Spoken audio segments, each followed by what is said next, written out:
ጤናና ሰላም ይስጥልን። ይህ ባና 24 ነው። በ24 ሰዓታት ውስጥ ከነበሩ ፍጻሜዎች የዜና ክፍላችን የመረጣቸው ዘገባዎችን ወደ እናንተ እናደርሳለን። አብራችሁ እንድትቆዩ እየጋበዝን በቅድሚያ ርዕሰ ጉዳዮችን እናሰማችሁ።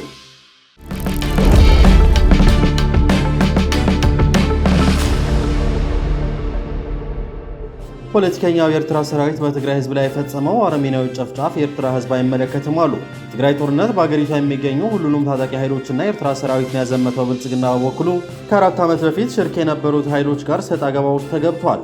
ይህንን ተከትሎም መንግስት በጎሪጥ ከሚያያቸው ኃይሎች ጋር የሚደረገው ግንኙነት ምን ያህል አስተማማኝ ይሆናል የሚል ጥያቄ በክልሉ ህዝብ ይነሳል።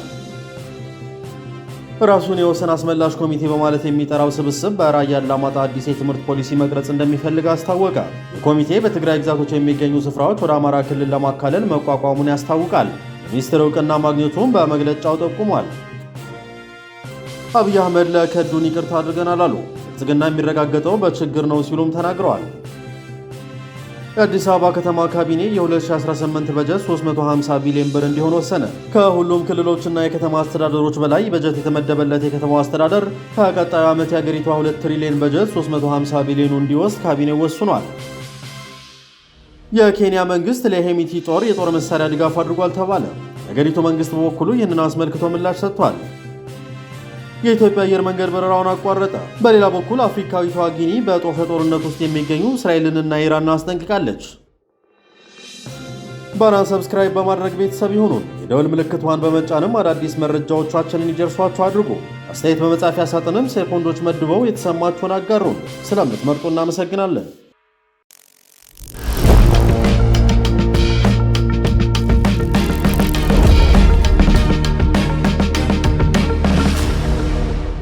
ፖለቲከኛው የኤርትራ ሰራዊት በትግራይ ህዝብ ላይ የፈጸመው አረመኔያዊ ጨፍጫፍ የኤርትራ ህዝብ አይመለከትም አሉ። የዓለም አቀፍ ግንኙነትና ፖለቲካ ምሁር የኤርትራና የትግራይ ህዝብ ግንኙነት ተጠናክሮ እንዲቀጥል ከተፈለገ ጊዜያዊ አስተዳደሩ የህዝብ ለህዝብ ንቅናቄ መደገፍ ይኖርበታል ብለዋል። አምባሳደሩ ከመቀሌ ኤፍኤም ጋር ባደረጉት ቃለ ምልልስ በመንግስት ደረጃ ከኤርትራ ጋር ግንኙነትና ውይይት ማድረግ የራሱ ጉዳትና ጥቅም አለው ሲሉ ያብራራሉ። ጉዳቱንና ጥቅሙን ያላብራሩት ፖለቲከኛው የሁለቱ ህዝብ ግንኙነት ዲፕሎማሲያዊ መሆን እንደሚገባው ያሳስባሉ። የሁለቱ የህዝብ ለህዝብ ግንኙነት ከተጠናከረ የሁለቱን ዲፕሎማሲያዊ ግንኙነት ያሳድጋል ያሉት ተወልደ ገብሩ የህዝብ ለህዝብ ግንኙነቱ በታሪክ በባህልና በሌሎችም የጋራ ጉዳዮች ላይ ሊሆን እንደሚችል አስረድተዋል።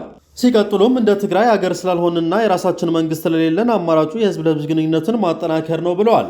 ተወልደ ጨምሮም የኤርትራ ጦር በትግራይ ህዝብ ላይ የፈጸመው አረመኔያዊ ጭፍጨፋ በቀላሉ የሚታለፍና የሚረሳ ባይሆንም የኤርትራ ህዝብ የሚያውቀውና የሚደግፈው ተደርጎ መወሰድ የለበትም ብለዋል።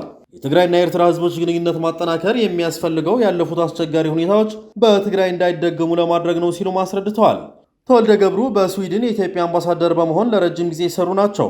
ይህ የትግራይና የኤርትራ ህዝቦች ግንኙነት ይፋዊ ባልሆነ መልኩ እየቀጠለ መሆኑን የሚወጡ መረጃዎች ያሳያሉ።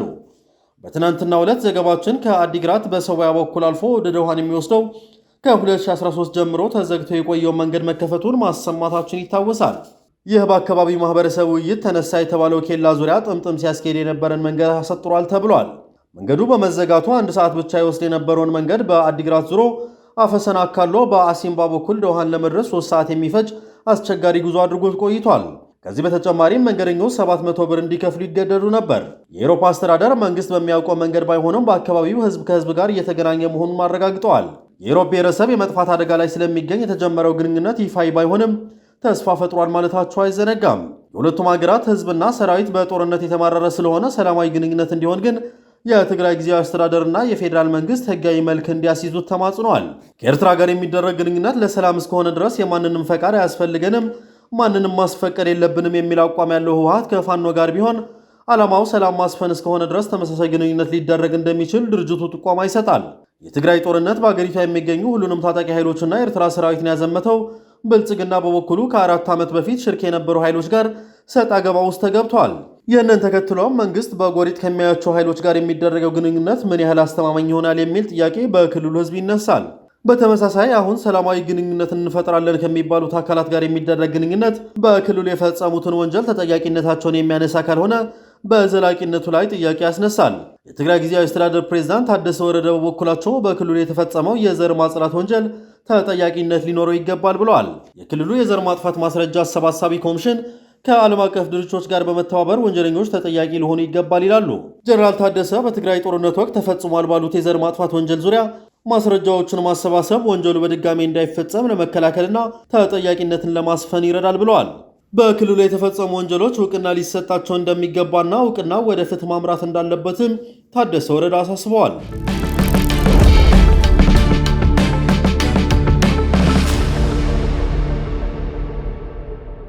ራሱን የወሰን አስመላሽ ኮሚቴ በማለት የሚጠራው ስብስብ በራያ አላማጣ አዲስ የትምህርት ፖሊሲ መቅረጽ እንደሚፈልግ አስታወቀ።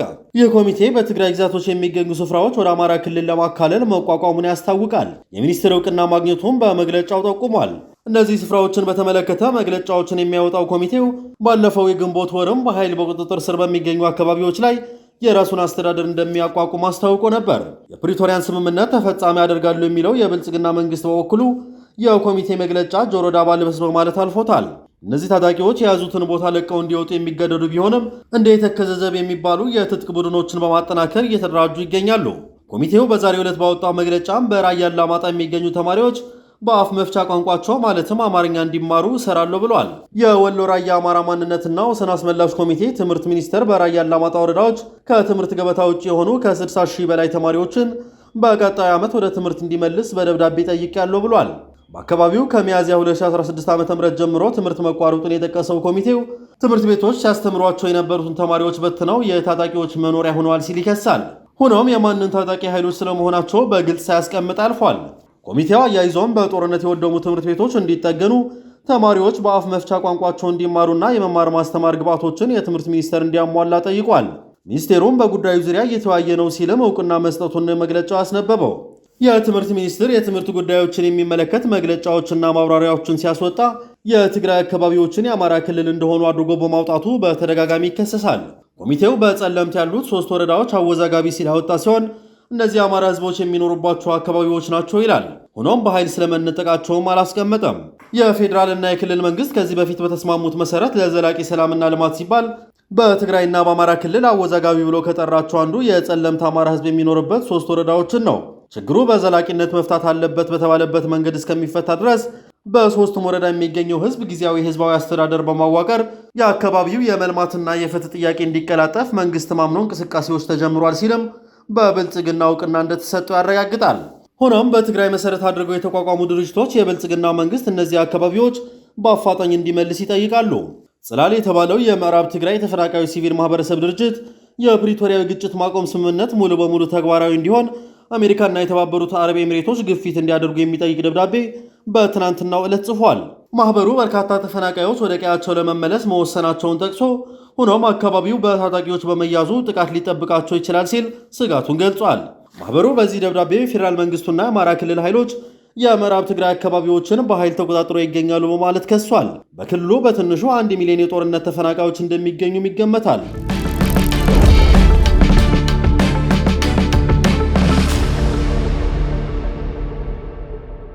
አብይ አህመድ ለከዱን ይቅርታ አድርገናል አሉ። ብልጽግና የሚረጋገጠው በችግር ነው ሲሉም ተናግረዋል።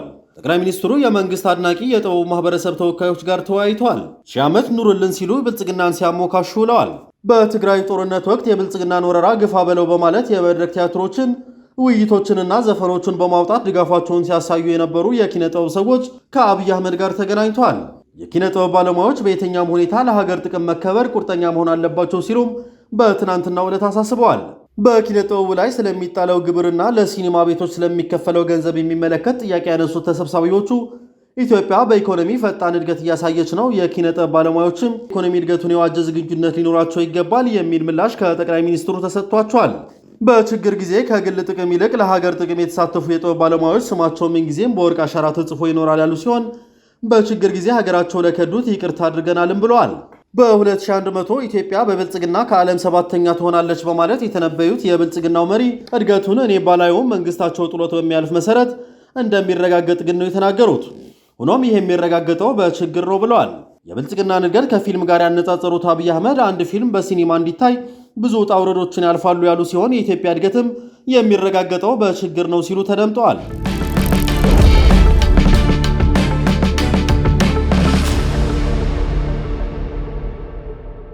የአዲስ አበባ ከተማ ካቢኔ የ2018 በጀት 350 ቢሊዮን ብር እንዲሆን ወሰነ። የከተማ አስተዳደሩ ካቢኔ ባካሄደው 4ኛ ዓመት 12ኛ መደበኛ ስብሰባ በሁለት ወሳኝ ከተማ አቀፍ አጀንዳዎች ላይ ተወያይቶ ውሳኔ አሳልፏል። በዚህ መሰረትም ካቢኔው አዲስ አበባ ከተማ አስተዳደር የሚቀጥለው በጀት 350 ቢሊዮን ብር ሆኖ ለምክር ቤት እንዲቀርብ ውሳኔ አሳልፏል። ከረቂቅ በጀቱ 249.9 የሚሆነው በዋናነት ድህነት ቅነሳ፣ ለዘላቂ ልማት፣ የሥራ ዕድል ፈጠራ፣ ለመሰረተ ልማትና ሌሎች ትላልቅ ፕሮጀክቶች ግንባታ እንዲሁም ለአገልግሎትና አቅርቦቶች ድጎማዎች እንደሚውል ተመላክቷል። ቀሪው 100.1 ቢሊዮን ብር ደግሞ ከፍተኛ ጥንቃቄና ቁጠባን መሰረት ላደረገ የመደበኛ በጀት ጣሪያ የሚመደብ መሆኑን ነው የተገለጸው። በተጨማሪም ካቢኔው በመሬት ልማትና አስተዳደር ቢሮ ተጠንቶ በቀረበው የመሬት ወቅታዊ ሊዝ ጨረታ ዋጋ ላይ ተወያይቶ ውሳኔ አሳልፏል። ከሁሉም ክልሎችና የከተማ አስተዳደሮች በላይ በጀት የተመደበለት የከተማው አስተዳደር ከቀጣዩ ዓመት የአገሪቷ 2 ትሪሊዮን በጀት 350 ቢሊዮን እንዲወስድ ካቢኔው ወስኗል። እንዲሁም ከቅጣትና በተለያዩ ጊዜ ከሚጣሉ መመሪያዎች ገንዘብ ለመሰብሰብ ያቀደው የአዲስ አበባ አስተዳደር በተለይም የመንገድ ሕግ ጥሰዋል በተባሉ የአገሪቱ ዜጎች የሚያስተላልፈው ቅጣት በ100 ሺህ ሆኗል። በትናንትናው ዕለት እንኳ የእግረኞች መንገድ ላይ በተሽከርካሪ በመሄድ ደንብ ተላልፈው ተሰወሩ በተባሉ አሽከርካሪዎች የተላለፈ ቅጣት አነጋጋሪ ሆኗል። ከአዲስ አበባ ከተማ ትራፊክ ፖሊሶች ጋር በመተባበር በቁጥጥር ስር ውለዋል የተባሉ 3 አሽከርካሪዎች ከነ ተሽከርካሪያቸው በቁጥጥር ስር በመዋል እያንዳንዳቸው 100 ሺህ ብር በድምሩ 300 ሺህ ብር መቅጣቱን ገልጿል። የመንገድ መብራቶች፣ ዛፎች ላይ ጉዳት በሚያደርሱ አሽከርካሪዎች ላይ የሚተላለፈው የ100 ሺዎች ቅጣትም ከአስተማሪነቱ ይልቅ የመንግስት ተቀዳሚ የገቢ መሰብሰቢያ ምንጭ ሆኗል ተብሏል።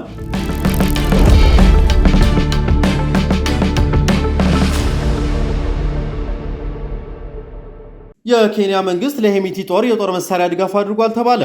የኬንያ መንግስት ለሱዳኑ ፈጥኖ ደራሽ ኃይል ጦር መሳሪያ መላኩን በምርመራ ማረጋገጣቸውን የአገሪቱ የዜና አውታሮች ዘግበዋል። ዴይሊ ኔሽን ጋዜጣና ኤንቲቪ ቴሌቪዥን በተንቀሳቃሽ ምስሎች ላይ ባደረጉት ምርመራ በካርቱም አቅራቢያ የፈጥኖ ደራሽ ኃይል ይዞታ በነበረ የጦር መሳሪያ መጋዘን ውስጥ የኬንያ መከላከያ ሚኒስቴር መለያዎች የታተሙባቸው የጦር መሳሪያ ሳጥኖች መገኘታቸውን ማረጋገጣቸውን ገልጸዋል። የኬንያ መከላከያ ሚኒስቴር በበኩሉ በምርመራው በተጠቀሱት በመሳሪያ ሳጥኖች ላይ የታተሙትን የመለያ ምልክቶች አላውቃቸውም ብሏል። የሱዳን ወታደራዊ መንግስት ኬንያ ለፈጥኖ ደራሹ ሰራዊት ድጋፍ ታደርጋለች በማለት ከወራት በፊት የከሰሰ ሲሆን ይህንኑ ተከትሎ ሱዳን ከኬንያ የሻይ ምርት መግዛት አቁማለች።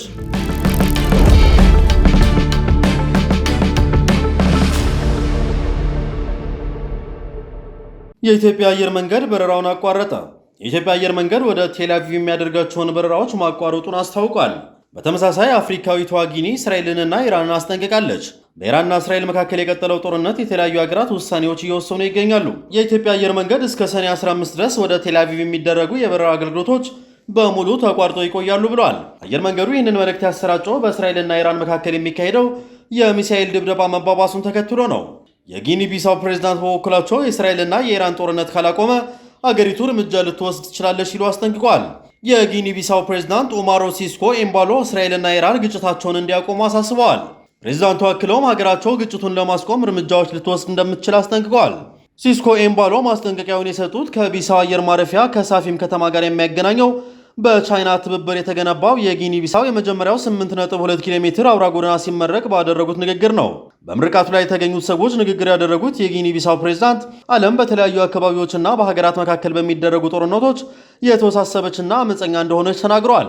ማሮ ሲስኮ ኤምባሎ እስራኤል ውስጥ ላሉትና ኢራን ውስጥ ላሉት ወንድሞቻችን ጦርነቱን ወዲያውን እንዲያቆም እነግራቸዋለን፣ ካልሆነ ግን ጊኒ ቢሳው ጦርነቱን ለማስቆም ተገቢውን እርምጃ ለመውሰድ ትገደላለች ብለዋል። የሚወስዱት እርምጃ ግን የኃይል ይሁን ዲፕሎማሲ ያሉት ነገር የለም።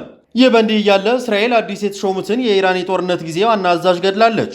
የእስራኤል መከላከያ ሰራዊት በኢራን አዲስ የተሾሙትን የጦርነት ጊዜ ዋና አዛዥ አሊ ሻድማኒን በቴህራን በአንድ ጀንበር ባደረገው የአየር ድብደባ መግደሉን አስታውቋል። ይህም ከሳምንት ባነሰ ጊዜ ውስጥ እስራኤል ኢላማ ያደረገችውን ሁለተኛውን የኢራን ከፍተኛ ወታደራዊ አባል ግድያ ነው። ሻድማኒ የተገደሉት በማዕከላዊ ቴህራን በሚገኘው መስሪያ ቤት ላይ በተደረገው የአየር ድብደባ ሲሆን በኢራን ወታደራዊ ተዋረድ ውስጥ ካሉት ከፍተኛ ባለስልጣኖች ውስጥ አንዱን ኢላማ ለማድረግ በመከላከያ ሰራዊት የመረጃ ቅርንጫፍ በደረሰው ትክክለኛ መረጃ መሰረት ነው ሲል የእስራኤል መከላከያ ሰራዊት በዛሬው ዕለት በኤክስ ገጹ አስታውቋል። ሻድማኒ የኢራን ጦር ኃይሎች አደጋ ጊዜ ትዕዛዝ አዛዥ ሆነው ያገለገሉ ሲሆን በሁለቱም እስላማዊ አብዮታዊ ጥበቃ ኮርፖሬሽን እና በኢራን ጦር ውስጥ የመሪነት ሚና ነበራቸው። ሻድማኒ ስልጣኑ የተረከቡት በዚህ ወር መጀመሪያ በእስራኤል ጥቃት የተገደሉትን የካታም አልአንቢያ ማዕከላዊ ዋና መስሪያ ቤት አዛዥና የቀድሞው ጠቅላይ ኤታማዦር ሹም ሌተናል ጀኔራል አላም አሊ ራሺድ በመተካት ነበር። እንደ እስራኤል መግለጫ ከሆነ ሻድማኒ የኢራንን ወታደራዊ ስትራቴጂ በመቅረጽ ማዕከላዊ ሚና የተጫወቱ ሲሆን በእስራኤል መንግስት ላይ ያነጣጠረ የኢራን የጥቃት እቅድ ላይም በቀጥታ ተጽዕኖ አሳድረዋል። የሻድማኒ ኃላፊነቶች የውጊያ ስራዎችን መቆጣጠር፣ የሚሳኤልና ሰው አልባ አውሮፕላኖችን ማጽደቅና የኢራንን ወታደራዊ ስትራቴጂ በእስራኤል ላይ መቅረጽ ይገኙበታል ተብሏል። የእስራኤል ጦር የሻድማኒ መወገድ የኢራን ከፍተኛ ወታደራዊ ዕዝ ላይ ያነጣጠረው ተከታታይ የጥቃት አካል ነው ሲልም በመግለጫው አስታውቋል። የጦርነት ጊዜ ዋና አዛዡ ለኢራን መንፈሳዊ መሪ አያቶላህ አሊ ካሚኔ የቅርብ ሰው እንደነበሩም የተገለጸ ሲሆን ኢራን የአዛዡን ሞት አስመልክቶ እስካሁን ምንም አይነት ማረጋገጫ አልሰጠችም። በሌላ በኩል ትራምፕ የቡድን ሰባት ጉባኤን አቋርጦ መመለሳቸው በሁለቱ ሀገራት መካከል እየተካሄደ ባለው ጦርነት ምክንያት ነው ተብሏል። የኢራንና የእስራኤል ግጭት ተባብሶ አምስተኛ ቀኑን መያዙን ተከትሎ የአሜሪካው ፕሬዝዳንት ዶናልድ ትራምፕ በካናዳ እየተካሄደ ያለውን የቡድን ሰባት ጉባኤ ከመጠናቀቁ በፊት አቋርጦ ተመልሰዋል። በኢራንና በእስራኤል መካከል እየተባባሰ ከመጣው ግጭት ጋር ተያይዞ ፕሬዝዳንቱ ወደ ዋሽንግተን መመለስ አለባቸው ሲል ዋይት ሀውስ አስታውቋል። ግልጽ በሆኑ ምክንያቶች ቀደም ብዬ መመለስ አለብኝ ሲሉ ትራምፕ የተናገሩ ሲሆን የዋይት ሀውስ ብሔራዊ ደህንነት ምክር ቤት እንዲሰበሰብ ትዕዛዝ ማስተላለፋቸው ሪፖርቶች ወጥተዋል። አሜሪካ በመካከለኛው ምስራቅ ያለውን የመከላከል አቅም ለማሳደግ ወደ ቀጠናው ተጨማሪ መሳሪያ እንደምታሰማራ የአሜሪካ የመከላከያ ሚኒስትር ፔት ሄግሴት ተናግረዋል። ነገር ግን አሜሪካ እስራኤል በኢራን ላይ እየፈጸመች ያለችውን የማጥቃት ዘመቻ ልትቀላቀል ትችላለች የሚሉ አስተያየቶችን የአሜሪካ ባለሥልጣናት ውድቅ አድርገዋል። በአሜሪካና በዩናይትድ ኪንግደም መካከል የተደረገውን የንግድ ስምምነት ጨምሮ በርካታ ጉዳዮችን በማሳካት ትራምፕ በጉባኤው ስኬታማ ቀን እንደነበራቸው ለማጉላት ሞክሯል።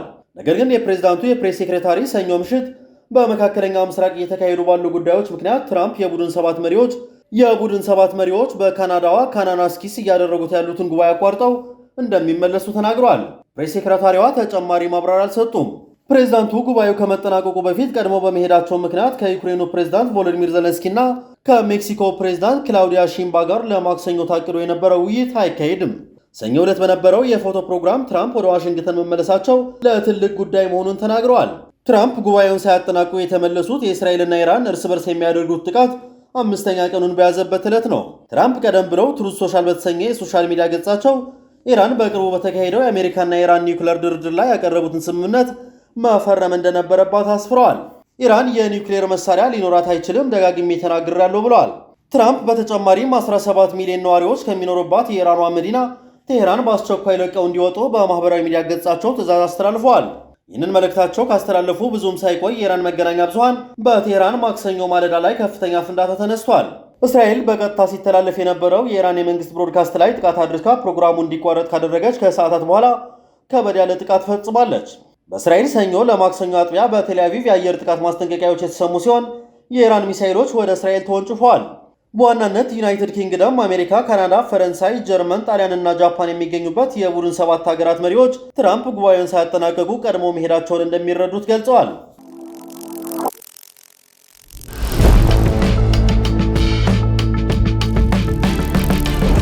ባና ሚዲያን እያደመጣችሁ ስለቆያችሁ ከልብ እናመሰግናለን።